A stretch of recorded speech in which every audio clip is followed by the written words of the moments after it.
In the late 2000s, an entire demographic of young adults hit a very specific wall.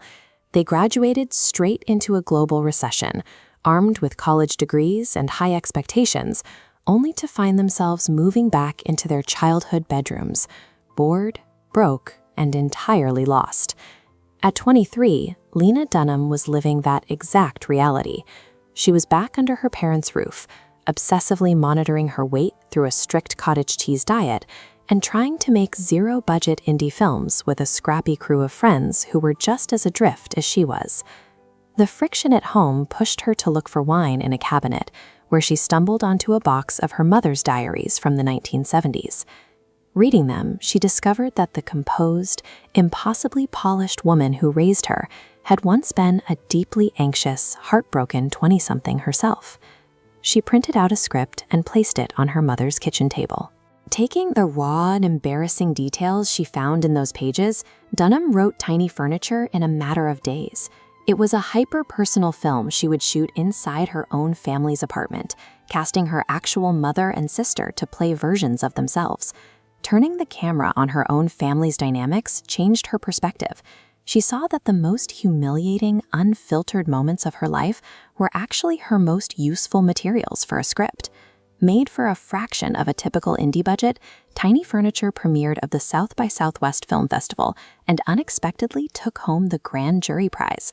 Almost overnight, she was pulled out of her mother's apartment and flown to Los Angeles.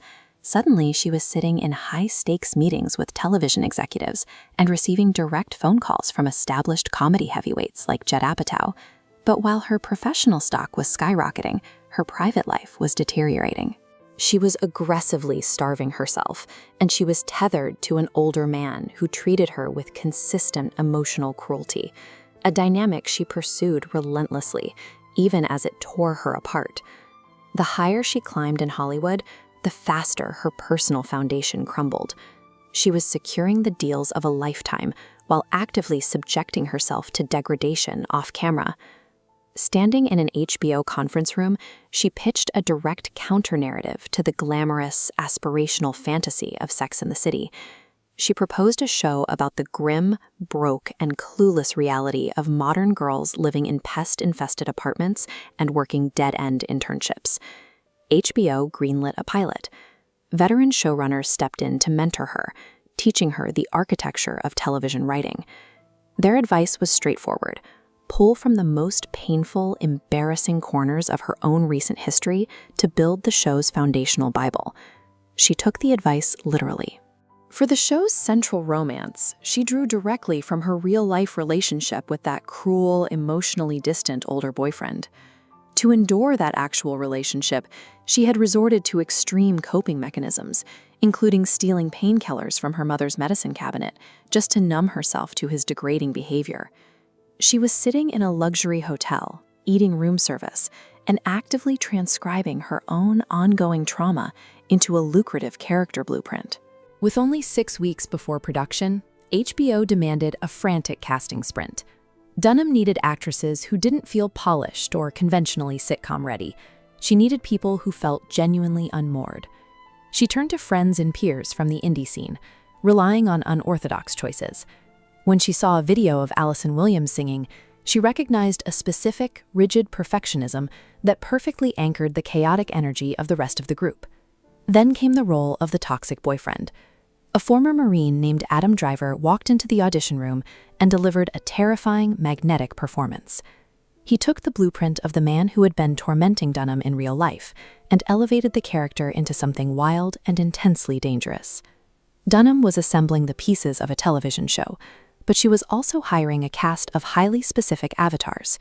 She was building a set where trained actors would reenact her own recent traumas right in front of her. Running this machine required a punishing physical toll. Between the relentless work ethic required to build a network pilot, the ongoing emotional drain of her toxic relationship, and a daily diet consisting almost entirely of energy drinks and diet pills, her body began to give out. Just days before the cameras were set to roll, she collapsed in her parents' kitchen. She was rushed to the hospital and diagnosed with severe colitis.